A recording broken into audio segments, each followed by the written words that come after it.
What's up guys, it's Tim and Autumn from Handy Dandy DIY, and today we are talking about how to put laminate or LVT or engineered vinyl plank here at a sliding glass door.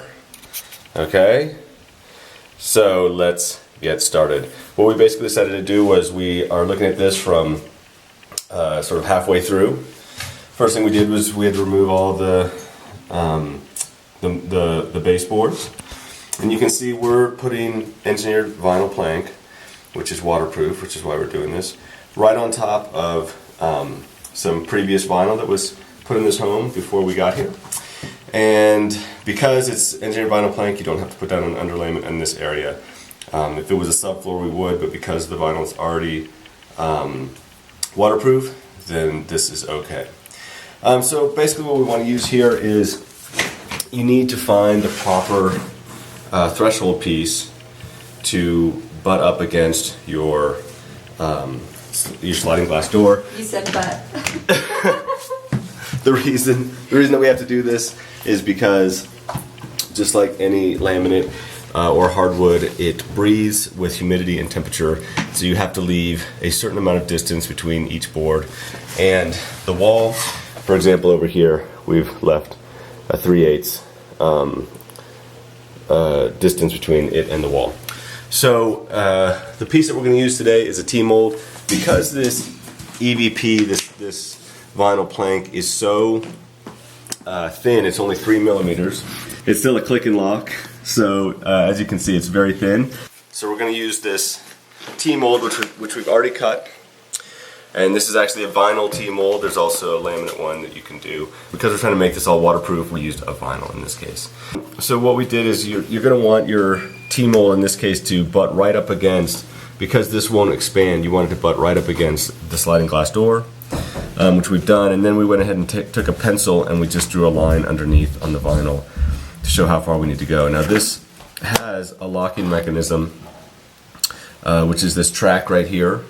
And what we'll actually lay onto the ground is this track. You can see it has holes for screws. So we'll put this into that area in the right spot. We haven't cut it yet, so we'll cut it in a little. It's a little too long still. But we'll actually screw this into the vinyl and into the subfloor, and then we'll attach this on top, and that will lock it into place. And what it basically gives us is it gives us a little bit of space planks, so that there still has room to breathe, but then we'll have a nice transition to the sliding glass door. So we're going to do a little work and then we'll wrap it up at the end. So the first thing we need to do is we need to finish out laying the rest of our EVP down, just to get it to the other end before we can put the T-molding in. So here's a good shot of that EVP. You can see it's very thin, but it's a good quality because it's luxury. And we're actually laying this backwards right now, simply because the shape of this home, we started way back in that corner over there. You can see everything's a total disaster because we did not move out all the furniture to do this job. So we did it the normal way all the way up to here, but here we've been having to work backwards to this laundry room. So when you're working backwards with a lock and click, you basically have to go underneath the previous one, and then you get it pushed in as much as you can, and then you grab whatever tapping board you happen to have, and you come in here and you tap it in. Even though the seam already looks like it's pretty tight, because you're doing it backwards, there can be a gap underneath. So you just want to make sure you get it fully tapped, and you can see it's still sticking up a little bit. We're going to want to get that tapped in all the way across, and now you end up with a plank that's nice and tight. And you don't have to worry about lining this stuff up too carefully in this case, because as long as it's behind that line, you're okay. And now we have this section to go, so we're going to measure and cut the next piece of our plank for that. Okay, so now we've laid all our LVP that we're going to put down, the EVP. And so as you can see, we left our gap right along here. Now we're just going to test it out by putting our T-mold in. And just make sure There we have it. If we measured everything correctly, there we go. You can see that it covers up exactly what we want it to cover up, right to that little corner. And then as we continue to lay our LVT, we'll lay it within that 1/2 inch right there and just keep going towards the laundry room. Okay, so normally in this situation, what you would do is you would get this, you would line it up, measure it out, put that in and screw it down, and then you tack this into it. But in our case, because our LVT is so thin at 3 millimeters, this really, I think it taps out at 6 millimeters going down. So we actually just have to put it right in. And what we'll do to do this is we'll use liquid nails.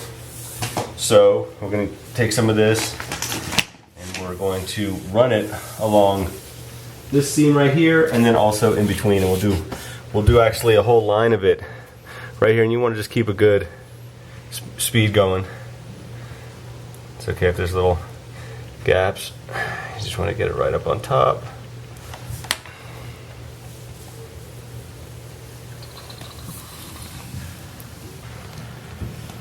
Apparently it takes a whole bottle.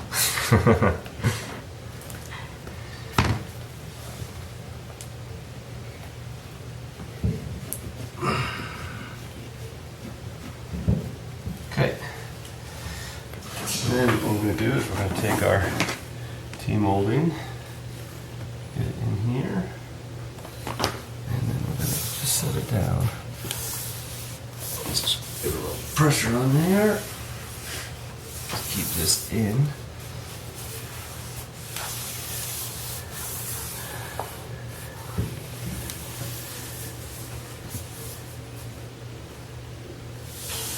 And then you let it dry for 10 minutes, and it sticks. Okay, so that's it. That's how you do sliding glass door. Later on, we'll put over it the crown molding, the baseboards, and it'll be ready to go. Okay, that's it from Handy Dandy DIY. See ya. Bye.